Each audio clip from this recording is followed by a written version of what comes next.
जनाब हजरत मौलाना मुफ्ती मुहिबुल्लाह सारी साहब इमाम खतीब आलीनगर जामे मस्जिद हुजूर दार मूल्यवान नसीहत पेश করার জন্য সবিনয় অনুরোধ করছি।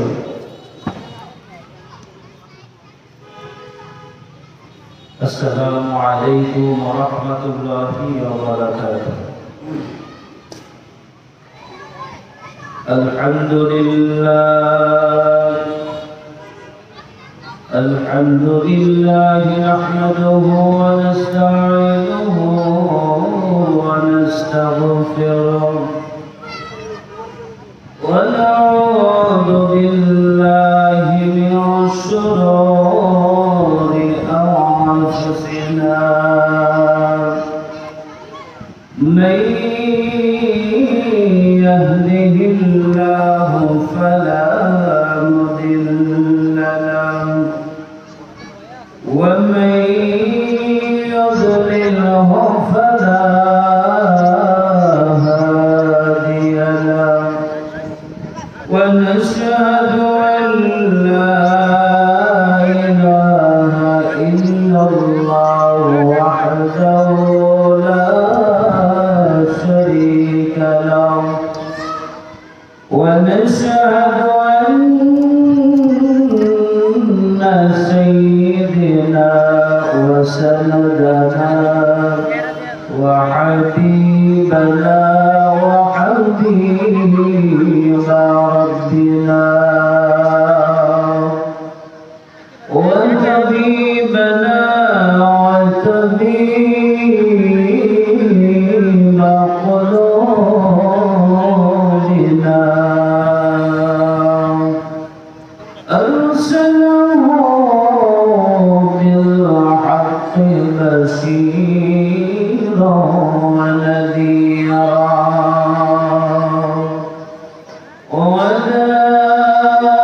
وداعيا إلى الله بإذنه وسراجا منيرا.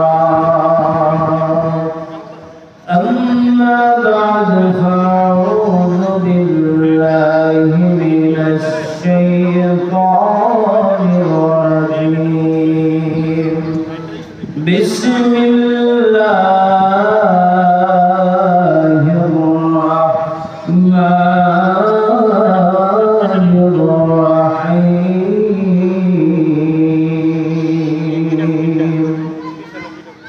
إن الله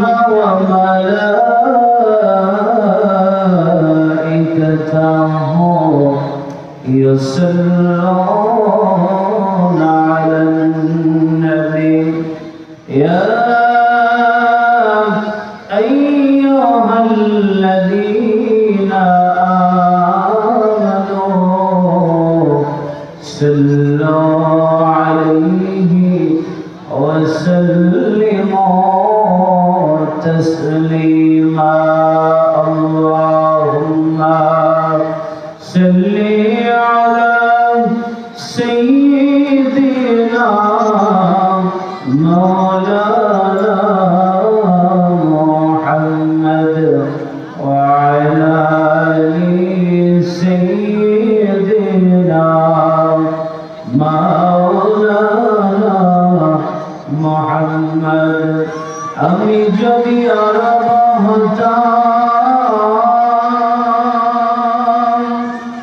ওই মদিনারি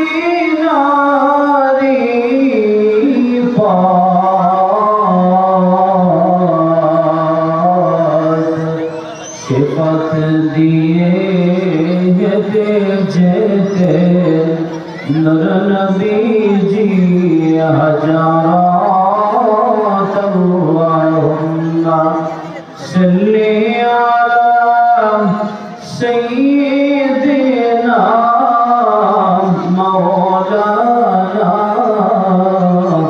মুহাম্মদ ওয়া আলা আলি সাইয়্যিদিনা মাওলানা মুহাম্মদ محمد بلغ العلا بكماله كشف الدجى بجماله حسنت جميع خصاله صلوا عليه وآله والحبيب الذي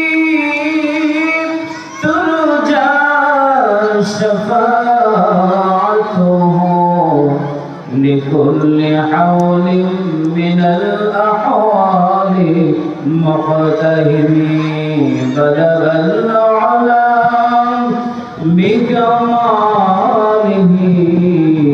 كشف الدجى بجماله حسنت جميع خصاله صلوا عليه وآله الصلاة والسلام عليك يا رسول الله الصلاة والسلام عليك يا حبيب الله الصلاة والسلام عليك يا شافع المذنبين الصلاة والسلام عليك يا رحمة للعالمين تذكر قري لا إله إلا الله لا إله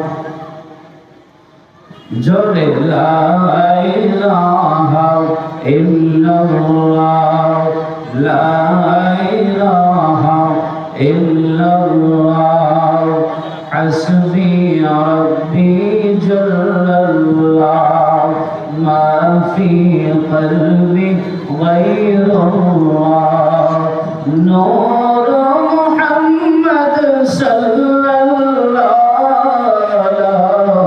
إله إلا الله لا إله إلا الله পাখির গানে গানে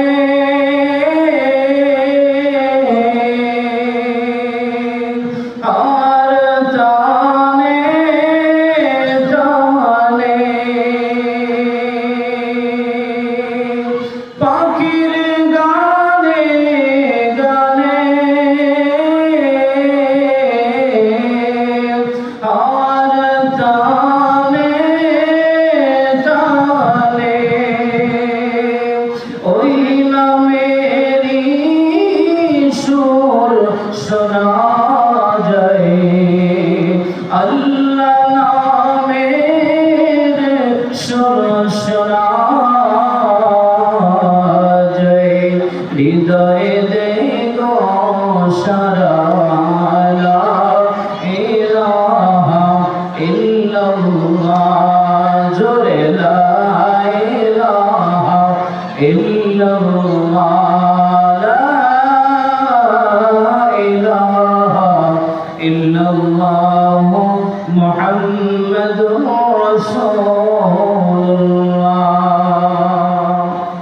মুআজ্জাজ মুহতারাম দারুল উলুম ইসলামিয়া হাফিজিয়া মাদ্রাসা উদ্যোগে সমস্ত কবরবাসীদের রূহের মাগফিরাত কামনায় নবম বার্ষিক তাফসীরুল কোরআন মাহফিল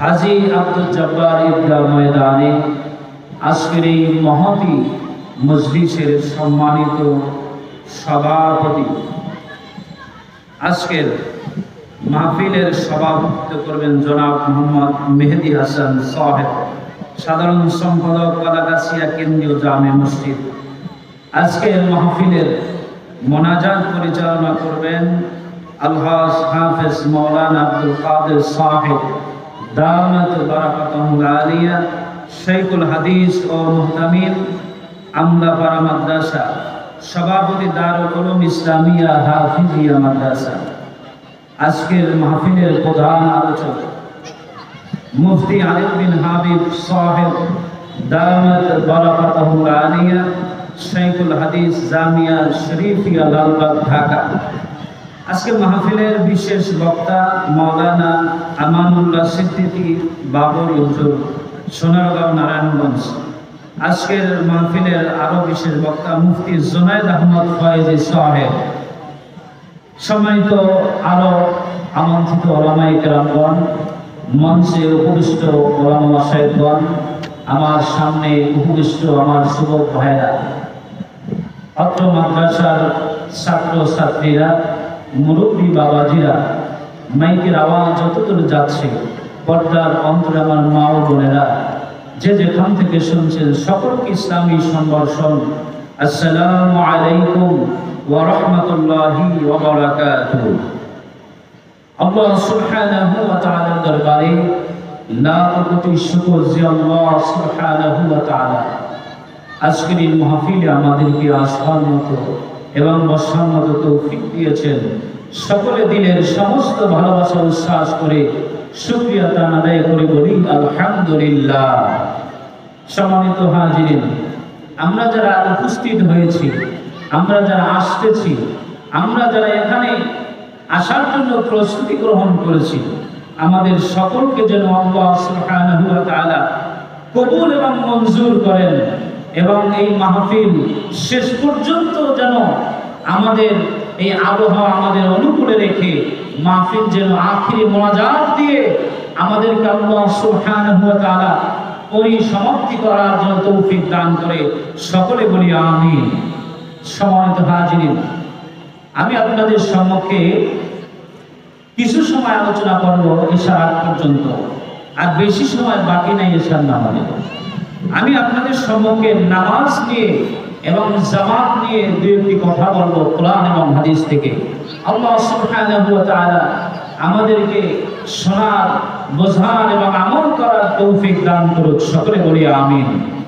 সম্মানিত হাজিরিন, মুসলিম উম্মাহের সর্বোত্তম আদর্শ সরওয়ারে দু আলম সাইয়্যিদুল মুরসালিন শাফিউল নবীন হযরত মুহাম্মদুর রাসূলুল্লাহ সাল্লাল্লাহু আলাইহি ওয়াসাল্লাম তার সারা জীবন জামাতের সঙ্গেই নামাজ আদায় করেছেন। কি বলেন, ঠিক কিনা?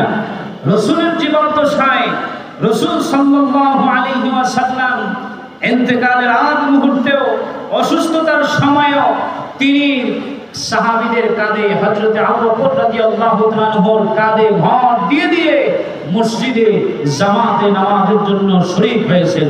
বলেন সুবহানাল্লাহ। আর রাসূল সাল্লাল্লাহু আলাইহি ওয়াসাল্লাম যখন ইন্তেকালের মুহূর্তে যেদিন নামাজ আদায় করতে পারেননি, জামাতের শহীদ হযরত আবু বকর রাদিয়াল্লাহু তাআলা আনহুকে জামাতের নামাজের ইমামতি করার জন্য বলছেন রাসূল। আর রাসূল সাল্লাল্লাহু আলাইহি ওয়াসাল্লাম মসজিদে নববীর দরজা খোলা রেখে বললেন, আমাকে নামাজের জামাতের দৃশ্য দেখতে দাও। এরপর বললেন, সালাত সালাত ওয়া মা মালাকাত আইমানুকুম, হে উম্মাহ, নামাজ নামাজ। রাসূল সাল্লাল্লাহু আলাইহি ওয়াসাল্লাম এই দুনিয়া থেকে ইন্তেকালের আগ মুহূর্তেও তিনি নামাজের কথা বলে গিয়েছেন। কি বলেন, ঠিক কিনা? কিন্তু আমরা এই নামাজ ভুলে গিয়েছি। নামাজের জামাতের প্রসঙ্গে আল্লাহ সুবহানাহু ওয়া তাআলা আমাদেরকে সূরা বাকারার 43 নম্বর আয়াতের মধ্যে আল্লাহ সুবহানাহু ওয়া তাআলা বলেন, ওয়াস-সালাতু ওয়া আতুজ যাকাতা ওয়ারকাউ মা'আর রাকিঈন, আকিমিস সালাত, তোমরা কি করো? নামাজ কায়েম করো, যথাযথ নামাজ আদায় করো। আকিমুস সালাত ওয়া আতুজ যাকাত, নামাজ যথাযথভাবে তোমরা কি আদায় করো। আতুজ যাকাত, তোমরা যাকাত প্রদান করো। ওয়ারকাউ মা'আর রাকিঈন, আর তোমরা নামাজীদের সঙ্গে তোমরা নামাজ আদায় করো। রুকুকারীদের সঙ্গে তোমরা রুকুতে পরিণত হয়ে যাও, তোমরা রুকুকারীদের সঙ্গে তোমরা নামাজে দাঁড়িয়ে যাও। বলেন সুবহানাল্লাহ। সম্মানিত হাজিরিন, আল্লাহ সুবহানাহু ওয়া তাআলা পবিত্র কোরআনুল কারীমের মধ্যে সূরা আল-আনকাবুতের 45 নম্বর আয়াতের মধ্যে আল্লাহ ঘোষণা দিয়ে জানিয়ে দেন, উতলু মা উহিয়া ইলাইকা মিনাল কিতাব ওয়া আকিমিস সালাতা ইন্নাস সালাতা তানহা আনিল ফাহশাই ওয়াল মুনকার ওয়া লাযিকরুল্লাহি আকবার ওয়াল্লাহু ইয়ালামু মা তাসনাউন। আল্লাহ সুবহানাহু ওয়া তাআলা বলেন, হে রাসূল, হে দোস্ত, আপনি আপনার প্রতি অধ্যাদিষ্ট কিতাব পাঠ করুন। আপনাকে যে কোরআন দেওয়া হয়েছে এই কোরআন থেকে আপনি পাঠ করুন এবং আপনি নামাজ কায়েম করুন। ওয়াকিমুস সালাত, আপনি নামাজ কায়েম করুন। এরপরে বলা হয়েছে ইন্নাস সালাতা তানহা আনিল ফাহশাই ওয়াল মুনকার, নিশ্চয়ই নামাজ অশ্লীল ও গর্হিত কাজ থেকে বিরত রাখে। সুবহানাল্লাহ বলি। সমস্ত খারাপ কাজ থেকে আমাকে আপনাকে সকলকে যারা নামাজ আদায় করবে সকলকে আল্লাহ সুবহানাহু ওয়া তাআলা বিরত রাখবে, হেফাজত রাখবে। সম্মানিত হাজিরিন, আল্লাহ সুবহানাহু ওয়া তাআলা বলতেছেন ওয়াল্লাহু ইয়ালামু মা তাসনাউন, আল্লাহ জানেন তোমরা যা করো। এই পৃথিবীর মধ্যে আমরা যা করি, কে নামাজ পড়ি, কে নামাজ পড়ি না, কে ফাঁকি দেই, কে ফাঁকি দেই না, এই সব কিছু আল্লাহ রাব্বুল আলামিন জানে। জানে কি জানে না বলে? সব আল্লাহ রাব্বুল আলামিন জানে। ভাইরা আমার, বন্ধুরা আমার, বাবাজিরা আমার, নামাজ ছাড়া আমাদের উপায় নাই। যেখানে বলা হয়েছে ইন্নাস সালাতা তানহা আনিল ফাহশাই ওয়াল মুনকার, নিশ্চয়ই নামাজ আপনার আমার পৃথিবীর সমস্ত মানুষকে নামাজ খারাপ কাজ থেকে বিরত রাখে। কি বলেন ঠিক কিনা? ভাইরা আমার, বন্ধুরা আমার, কিন্তু মানুষ নামাজ পড়তে চায় না। একদল বলে কোরআন শরীফের মধ্যে নাকি 5 ওয়াক্ত নামাজ নাই। বলেন নাউজুবিল্লাহ। আল্লাহ সুবহানাহু ওয়া তাআলা সূরা রুমের 17 নম্বর আয়াতের মধ্যে আল্লাহ বলেন ফাসুবহানাল্লাহি হিনা তুমসুনা ওয়া হিনা তুসবিহুন। হযরত আব্দুল্লাহ ইবনে আব্বাস রাদিয়াল্লাহু তাআলা আনহুকে প্রশ্ন করলেন, হুজুর 5 ওয়াক্ত নামাজের দলিল প্রসঙ্গে আপনি আমাদেরকে একটা দলিল দেন। তখন আব্দুল্লাহ ইবনে আব্বাস রাদিয়াল্লাহু তাআলা আনহু এই আয়াতখানা তেলাওয়াত করে শোনালেন। বললেন আল্লাহ সুবহানাহু ওয়া তাআলা বলতেছেন ফাসুবহানাল্লাহি হিনা তুমসুনা ওয়া হিনা তুসবিহুন, অতএব তোমরা আল্লাহর পবিত্রতা ও মহিমা ঘোষণা করো যখন তোমরা সন্ধ্যায় উপনীত হও আর সকালে। বলেন না সুবহানাল্লাহ। দ্বিতীয় আয়াত তেলাওয়াত করলেন সূরা রুমের 18 ওয়ালাউল হামদু বিস সামাওয়াতি ওয়াল আরদ ওয়া আশিয়্যান ওয়া হিনা তুযহিরুন। আল্লাহ পাক বলতেছেন আর অপরাহ্নে ও জোহরের সময়ে আর আসমান ও জমিনের সকল প্রশংসা একমাত্র তারই। সব প্রশংসা কার? সব প্রশংসা আল্লাহ। আব্দুল্লাহ ইবনে আব্বাস রাদিয়াল্লাহু তাআলা আনহু এই 2 আয়াতের মধ্যে বুঝিয়ে দিলেন, এখানে বলা হয়েছে সুবহানাল্লাহি হিনা তুমসুনা, অর্থ মাগরিবের সালাত ও ইশার সালাতকে বোঝানো হয়েছে। বলেন না সুবহানাল্লাহ। ওয়াহিনা তুসবিহুন, ফজরের সালাত, আশিয়ান আসরের সালাত বোঝানো হয়েছে। এরপরে বলা হয়েছে হিনা তুযহিরুন, যোহরের সালাত বোঝানো হয়েছে। বলেন না সুবহানাল্লাহ। এই 5 ওয়াক্ত সালাতের কথা আমাদেরকে আল্লাহ সুবহানাহু ওয়া তাআলা বলেছেন। নামাজের কথা কোরআন শরীফের মধ্যে 82 জায়গায় আছে। কয় জায়গায়? 82 জায়গায় আছে। কেউ যদি অসুস্থ হয়ে যায়, কেউ যদি চিন্তিত হয়ে যায়, কেউ যদি পেরেশানিতে পড়ে যায়, কেউ যদি দুনিয়ার জমিনে এমন জায়গায় মানুষের কাছে গিয়েও কোনো পার পায় না, ওই সময় মানুষ বিপদে আপদে সব সময় যদি আল্লাহর সামনে নামাজে দাঁড়িয়ে যায়, নামাজ আপনাকে আমাকে উদ্ধার করে দিবে। কি বলেন ঠিক কিনা? সম্মানিত হাজিরিন, ওয়াস্তাঈনু বিস সাবরি ওয়াস সালাহ ওয়া ইন্নাহা লাকাবীরাতুন ইল্লা আলাল খাশিঈন। আল্লাহ পাক বলেন তোমরা ধৈর্য ও সালাতের মাধ্যমে সাহায্য প্রার্থনা করো। বলেন না সুবহানাল্লাহ। কিসের মাধ্যমে? ধৈর্য এবং সালাতের মাধ্যমে। ধৈর্য ধরে এবং নামাজ আদায় করে তোমরা আল্লাহর কাছে সাহায্য প্রার্থনা করো। ওয়া ইন্নাহা লাকাবীরাতুন ইল্লা আলাল খাশিঈন। আল্লাহ সুবহানাহু ওয়া তাআলা বলেন আর তা আল্লাহ ভীরু ব্যক্তিবর্গ ছাড়া অন্য সকলের কাছে অনিশ্চিতভাবে কঠিন, নিশ্চিতভাবে কঠিন। যারা আল্লাহ ভীরু, যারা তাকওয়াবান, যারা খোদা ভীরু, যাদের অন্তরের মধ্যে আল্লাহর ভয় আছে, এই সমস্ত মানুষ ছাড়া বিপদে আপদে বিভিন্ন মুসিবতে মানুষ সাহায্যের সময় আল্লাহর কাছে চাইতে পারে না। কারণ একজন মানুষ প্রকৃতপক্ষে সব সময়ই তো নামাজ পড়ে না, কিন্তু সব সময় নামাজ না পড়ে ওই ব্যক্তি যখন বিপদগ্রস্ত হয়ে যাবে, বিপদের সময় তো উনি নামাজ প্রশ্নই আসে না। এই জন্য আল্লাহ পাক বলেছেন যেই ব্যক্তি খোদা বিরু, যেই ব্যক্তি আল্লাহ বিরু, ওই ব্যক্তি ছাড়া এই রকম মানুষ এই রকম সময়ে বিপদে আপদে বালা মুসিবতে সাহায্য আল্লাহর কাছে নামাজের মাধ্যমে চাইতে পারে না। সম্মানিত হাজিরিন, নামাজ সম্পর্কে কথা বললে ভূমিকায় অনেক সময় লেগে যাবে। হাফিজু আলাস সালাত ওয়াস সালাতিল উসতা ওয়া কুমু লিল্লাহি কানিতিন। আল্লাহ রাব্বুল আলামিন বলেন, সমস্ত নামাজের প্রতি যত্নবান হও। হাফিজু আলাস সালাত, তোমরা সমস্ত নামাজের প্রতি যত্নবান হও। ওয়াস সালাতিল উসতা, বিশেষ করে মধ্যমতি নামাজের ব্যাপারে আল্লাহ সুবহানাহু ওয়া তাআলা আমাদেরকে বললেন ওয়া কুমু লিল্লাহি কানিতিন, আর আল্লাহর সামনে একান্ত আদবের সাথে দাঁড়াও। বলেন সুবহানাল্লাহ। আল্লাহ পাক বলছেন আমাদেরকে সমস্ত নামাজের প্রতি যত্নবান হওয়ার জন্য। কি হওয়ার জন্য? সমস্ত নামাজে যত্নবান হওয়ার জন্য আমাদেরকে আল্লাহ সুবহানাহু ওয়া তাআলা বলছেন, কিন্তু আমরা নামাজে যত্নবান হতে পারি না। ওয়া কুমু লিল্লাহি কানিতিন, আল্লাহ পাক বলছেন আল্লাহর সামনে, আমার সামনে তোমরা একান্তে আদবের সাথে দাঁড়াও। আল্লাহর সামনে যখন আমরা নামাজে দাঁড়িয়ে যাই তখন কিভাবে দাঁড়াবো? আদবের সাথে আমরা দাঁড়িয়ে যাব। সম্মানিত হাজিরিন, কিন্তু আমরা আদবের সাথে আমরা নামাজের মধ্যে দাঁড়াতে পারি না। মন থাকে ব্যবসায়, মন থাকে বিভিন্ন আজে বাজে বিভিন্ন গবেষণায়, কিন্তু আমরা নামাজের মধ্যে আদবের সঙ্গে দাঁড়াতে পারি না। সম্মানিত হাজিরিন, আল্লাহ সুবহানাহু ওয়া তাআলা এই পৃথিবীর জমিনে আমাদেরকে পাঠিয়েছেন। আল্লাহ সুবহানাহু ওয়া তাআলা আমাদেরকে পাঠানোর পরে 5 ওয়াক্ত নামাজ আমাদের জন্য ফরজ করে দিয়েছেন। কি বলেন, ঠিক কিনা? আল্লাহ সুবহানাহু ওয়া তাআলা এই পৃথিবীর জমিনে আমাদেরকে পাঠিয়েছেন কেন? কি কারণে? আল্লাহর ইবাদতের জন্য, অন্য কোনো উদ্দেশ্য নয়। কি আছে বলেন? আল্লাহ পাক বলছেন আমি জিন জাতি এবং মানুষদেরকে আমি পাঠিয়েছি একমাত্র ইবাদতের জন্য। কি বলেন, ঠিক কিনা? এই নামাজ পড়লে মানুষের শরীর থেকে গুনাহ ঝরে যায়। নামাজ পড়লে মানুষের শরীর থেকে গুনাহ ঝরে যায়। আমার কথা নয়, রাসূলের কথা। قال رسول الله صلى الله عليه وسلم أرأيتم لو أن نهرا بباب أحدكم يغتسل فيه كل يوم خمسا هل يبقى من درانه شيء؟ قالوا لا يبقى من درانه شيء. قال فذلك مثل الصلوات الخمس يمحو الله بهن الخطايا.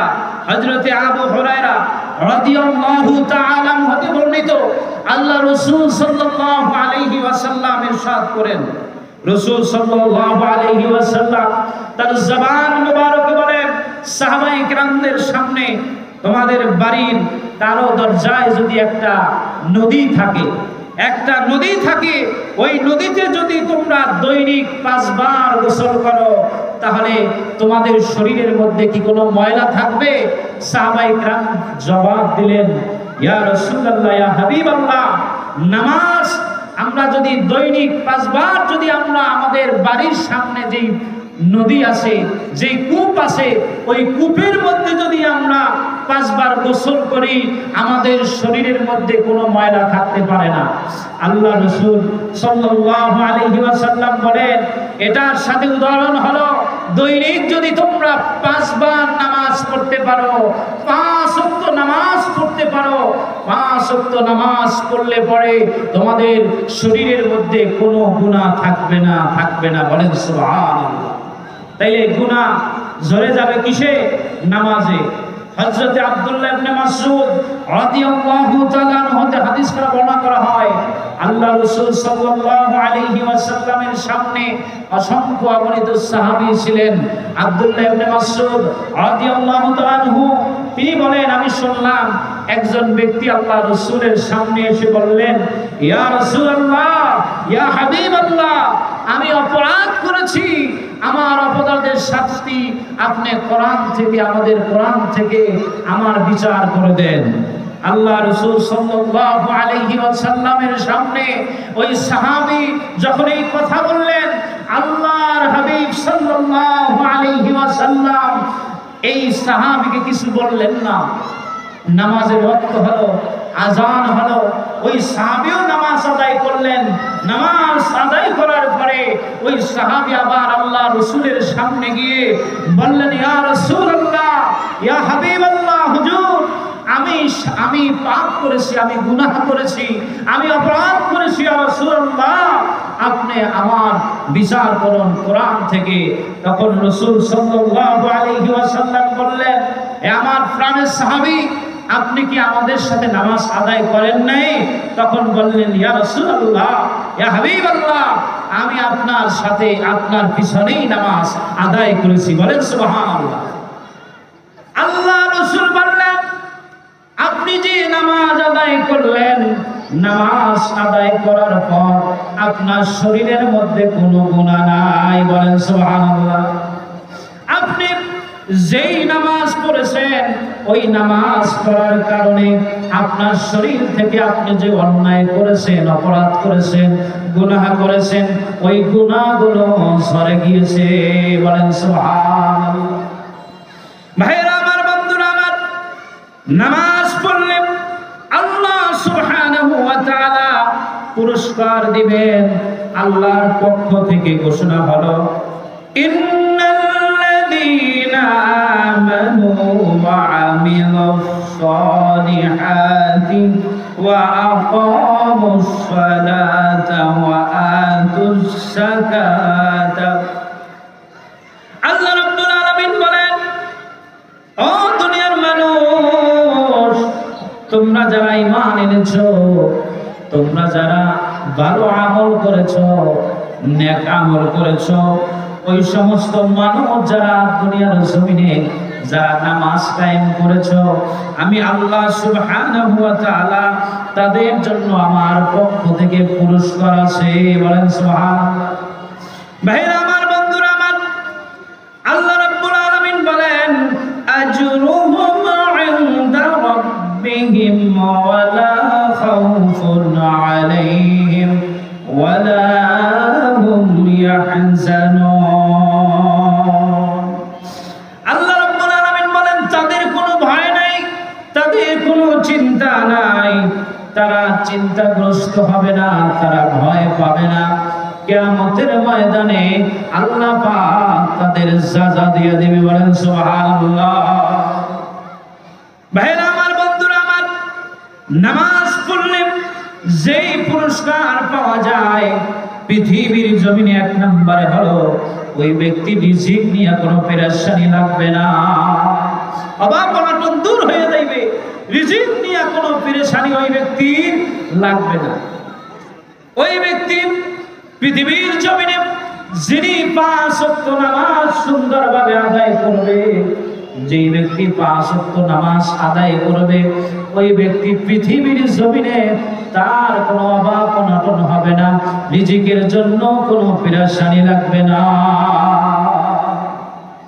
ভাইরা আমার, বন্ধুরা আমার, বাবাজিরা আমার, ব্যবসা করে, নামাজ চলতেছে, জামাত চলতেছে, দোকানও বন্ধ করে না, নামাজেও আসে না, এই ব্যবসায় আপনাকে কতদূর নিয়ে যাবে? এই ব্যবসা আপনাকে দুনিয়ায় গাড়ি দিবে, বাড়ি দিবে, দুনিয়ার জমি আপনাকে অট্টালিকা দিবে, দুনিয়ার সব দিতে পারে, কিন্তু দুনিয়া পর্যন্তই শেষ। আর আপনি যদি যখন আজান হয়, যখন নামাজটা আপনি যখন পড়বেন, নামাজটা যখন আদায় করবেন, নামাজ আদায় করার পর আপনার দুনিয়াও হলো, দিনও হলো, আখিরাতও হলো। কি বলেন, ঠিক কিনা? ভাইরা আমার, বন্ধুরা আমার, তাইলে রিজিকের কোনো পেরেশানি লাগবে না। ভাইরা আমার, বন্ধুরা আমার, 2 নাম্বার হলো, এই দুনিয়া থেকে আমাদের সকলকে চলে যেতে হবে। কি বলেন, ঠিক কিনা? কুল্লু নাফসিন যায়িকাতুল মাউত। আল্লাহ রাব্বুল আলামিন যত প্রাণীকে এই দুনিয়ার জমিনে পাঠিয়েছেন, সবাইকে মৃত্যুর স্বাদ গ্রহণ করতে হবে। ওয়া ইন্নামা তুওয়াফাউনা উজুরাকুম ইয়াওমাল কিয়ামাহ। আল্লাহ রাব্বুল আলামিন বলেন, কিয়ামতের ময়দানে যখন আমরা উঠব, কিয়ামতের ময়দানে আমরা ওঠার পর কিয়ামতের ময়দানে আল্লাহ রাব্বুল আলামিন আমাদেরকে যাজা দিয়ে দিবেন, খায়ের দিয়ে দিবেন, বরকত দিয়ে দিবেন। দুনিয়ার যা আমরা করেছি, যত নেক আমল করেছি, বদ আমল করেছি, এই সব কিছু আল্লাহ রাব্বুল আলামিন দিয়ে দিবে। ফামান যুহজিহা আনিন নার ওয়া উদখিলাল জান্নাতা ফাকাদ ফাজ। আল্লাহ রাব্বুল আলামিন বলেন কিয়ামতের দিন কঠিন মুসিবতের সময়, ওই দিন হাসরের ময়দানে যে ব্যক্তি জাহান্নাম থেকে মুক্তি পাইয়া যে ব্যক্তিকে আল্লাহ রাব্বুল আলামিন জান্নাত দিয়ে দিবে, ওই ব্যক্তি হাসরের ময়দানে সফল হয়ে যাবে। ভাইরা আমার, বন্ধুরা আমার, যে ব্যক্তি 5 ওয়াক্ত নামাজ আদায় করবে, প্রথম নাম্বার হলো দুনিয়ার জমিনে কোনো রিজিকের পেরেশানি হবে না, দুনিয়ার জমিনে কোনো তার অভাব অনটন হবে না। 2 নাম্বার হলো মৃত্যু যখন আসবে, আজরাইল যখন আসবে, আজরাইল কোন সময় আসবে আমরা কেউ জানি না। আল্লাহ রাব্বুল আলামিন বলেন ফাইদা জাআজালুহুম লা ইস্তাখিরুনা সাআতাও ওয়া লা ইস্তাকদিমুন। মৃত্যু কোন সময় আসবে, কখন আসবে আমরা কেউ জানি না। আল্লাহ রাব্বুল আলামিন বলেন দুনিয়ার জমিনে আমি যত মানুষকে পাঠিয়েছি, যত গোত্র পাঠিয়েছি, ওই গোত্রের একটা নির্দিষ্ট মেয়াদ আছে, ওই মানুষের একটা নির্দিষ্ট সময়কাল আছে। যখন চলে আসবে, সময় চলে আসলে 1 সেকেন্ড আগেও হবে না, পরেও হবে না। যখন সময় আসবে তখন মৃত্যু চলে আসবে। আর যখন নামাজি ব্যক্তি দুনিয়া থেকে চলে যাবে অন্ধকার কবরে, অন্ধকার কবরে চলে যাওয়ার পর ওই মানুষটাকে আল্লাহ পাক কবরের আযাব থেকে মাফ করে দিবে। সুবহানাল্লাহ। 3 নাম্বার হলো ওই মানুষটা কিয়ামতের ময়দানে ওঠার পর ওই মানুষটার আমলনামা আল্লাহ পাক ডান হাতে দিয়ে দিবে। 4 নাম্বার হলো পুলসিরাত চুলের চাইতেও চিকন, হীরার চাইতেও ধার। ওই পুলসিরাত আল্লাহ রাব্বুল আলামিন তাকে 20 দিন ন্যায় পার করে দিবে। সুবহানাল্লাহ। আল্লাহ রাব্বুল আলামিন 5 নাম্বার হলো নামাজি ব্যক্তিকে বিনা হিসাবে তাকে জান্নাত দান করিয়া দিবে। আযান হইতেছে।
সম্মানিত হাজিরিন, আল্লাহ সুবহানাহু ওয়া তাআলা আমাদেরকে যে 5 ওয়াক্ত নামাজ দিয়েছেন, এই 5 ওয়াক্ত নামাজ যদি আমরা আদায় করি, এই 5 ওয়াক্ত নামাজ আদায় করলে পরে আমাদেরকে আল্লাহ পাক 50 ওয়াক্ত নামাজ আদায় করার সওয়াব দিয়ে দিবে। সুবহানাল্লাহ। তাইলে আমরা নামাজ আদায় করব কি করব না? সব সময় আমাদেরকে নামাজের দিকে থাকতে হবে। যখন যে অবস্থায় থাকি আমরা নামাজ আদায় করতে হবে। সব সারা যাবে কিন্তু নামাজ সারা যাবে না। সম্মানিত হাজির, নামাজ যে ব্যক্তি পড়ে আর যে ব্যক্তি পড়ে না, ওয়ান জাবের রাদিয়াল্লাহু তাআলা আনহু قال قال رسول الله صلى الله عليه وسلم بين العبد وبين الكفر ترك الصلاة একজন মুমিন বান্দা আর কুফরের মধ্যে পার্থক্য হলো সালাত। কারণ যখন আজান হয় মুমিন বান্দা উনি মসজিদের দিকে চলে আসে, কি বলেন ঠিক কিনা? আর কুফরি যে ব্যক্তি কুফরি করে, যে ব্যক্তি কুফারের মধ্যে অন্তর্ভুক্ত, ওই ব্যক্তি আজান দিলে মসজিদের সামনে দিয়ে হেঁটে যায়, কিন্তু মসজিদের মধ্যে প্রবেশ করে না। সম্মানিত হাজিরিন, রাসূল সাল্লাল্লাহু আলাইহি ওয়াসাল্লাম লোকদেরকে বললেন, লা ইয়ানতাহিন্না আকওয়ামুন আন ওয়াদি'ুল জামাআ। রাসূল সাল্লাল্লাহু আলাইহি ওয়াসাল্লাম বললেন, লোকেরা অবশ্যই জামাতের সালাত আদায় ত্যাগ করা থেকে বিরত থাকবে, অন্যথা নতুবা রাসূল সাল্লাল্লাহু আলাইহি ওয়াসাল্লাম বললেন, আল্লাহ তাআলা তাদের অন্তর সমূহে মোহর মেরে দিবেন, ফলে তারা গাফিলের মধ্যে অন্তর্ভুক্ত হয়ে যাবে।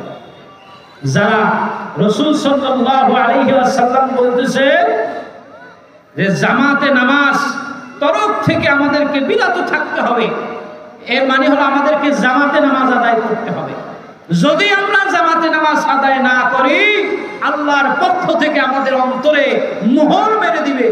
দেখবেন ওই মানুষটা বেশি বেশি হাসবে, ওই ব্যক্তির চোখে পানি আসবে না, ওই ব্যক্তির আল্লাহর ভয় ওই ব্যক্তির অন্তরের মধ্যে আসবে না। ওই ব্যক্তির মধ্যে যখন অন্তরে মোহর মারা হবে, ওই ব্যক্তির মধ্যে দান সাদাকা করতে মনে চাইবে না। এরকম দারুল উলুম ইসলামিয়া হাফিজিয়া মাদ্রাসার উদ্যোগে এই যে মাহফিল, তাফসীরুল কোরআন মাহফিল, এই মাহফিল চলতেছে, এই মাহফিল তার অন্তরের মধ্যে ভালো লাগবে না। কথা বুঝছেন? জন্ডিস যদি কোনো ব্যক্তির হয়, ওই জন্ডিস হইলে পরে ওই ব্যক্তির মাছ গোস্ত ভালো লাগে না। আর যদি যেই ব্যক্তি জামাতের সহিত নামাজ না পড়ে, তার অন্তরে যখন মোহর মেরে দিবে, ওই ব্যক্তির নামাজ, রোজা, ইবাদত, বন্দেগী, হজ, যাকাত, মসজিদ, মাদ্রাসা, ওয়াজ, মাহফিল, নেক আমল, এক কথায় আমলে চলে, ভালো কোনো কাজ তার ভালো লাগবে না। মনে করতে হবে কপাল পড়ছে, কপাল পড়ছে, শেষ ভালো তার, সব ভালো তার। মৃত্যুর সময় মুখটা বন্ধ হয়ে যায়, মৃত্যুর সময় কালেমা পড়তে পারে না, কারণ সারা জীবন আল্লাহরে একবার আল্লাহ বলে ডাক দেয় না। কি সারা জীবন পশ্চিম দিকে ফেরে নাই, সারা জীবন নামাজ পড়ে নাই, নিজেও পড়ে নাই, স্ত্রীরও পড়ায় নাই, সন্তানকেও পড়ায় নাই, ঘরের কাউরে নামাজের কথা বলে নাই, মসজিদ চেনে না, ওই মানুষটা মৃত্যুর আগে কি কালেমা নসিব হইতে পারে? বলে কি বলেন পারে? আখিরি কালামিহি লা ইলাহা ইল্লাল্লাহ ফাদাখালাল জান্নাহ।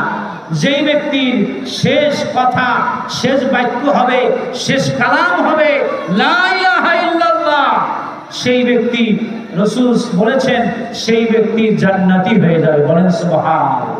কিন্তু আমি নামাজ পড়ি না, একবার কালেমা তৈবা লা ইলাহা ইল্লাল্লাহ পড়ি না, একবার যদি কোনো ব্যক্তি কালেমায়ে তাইয়্যিবা লা ইলাহা ইল্লাল্লাহু মুহাম্মাদুর রাসূলুল্লাহ সাল্লাল্লাহু আলাইহি ওয়াসাল্লাম এই বাক্য যদি একবার পড়ে, তাহলে আসমান জমিনে যত ওজন, এর চাইতেও বেশি ওজন তার আমল নামায় সংযুক্ত হয়ে যায়। সুবহানাল্লাহ। ভাইরা আমার, বন্ধুরা আমার, তাই এই কালাম মৃত্যুর সময় নসিব হইতে হইলে তাই কি করতে হবে? নামাজ পড়তে হবে। আল্লাহ সুবহানাহু ওয়া তাআলা আমাদেরকে এই দুনিয়া থেকে বিদায় হওয়ার আগে নামাজি বানাইয়া, আল্লাহওয়ালা বানাইয়া, মুত্তাকি বানাইয়া, পরহেজগার বানাইয়া, ইমানদারি বানাইয়া, খাঁটি মুমিন মুসলমানদারি হওয়াইয়া এই দুনিয়া থেকে কালেমা পড়ে আমাদেরকে যেন কবরে যাওয়ার তৌফিক দান করে। সকলে বলি আমিন। দারুল উলুম ইসলামিয়া হাফিজিয়া মাদ্রাসার উদ্যোগে আজকে যে তাফসীরুল কোরআন মাহফিল এখানে অনুষ্ঠিত হচ্ছে, এই মাহফিলটা আজকের জন্য বেহেশতের বাগান। কি বলেন ঠিক কিনা? আগামীকালকে আর মাহফিল থাকবে না।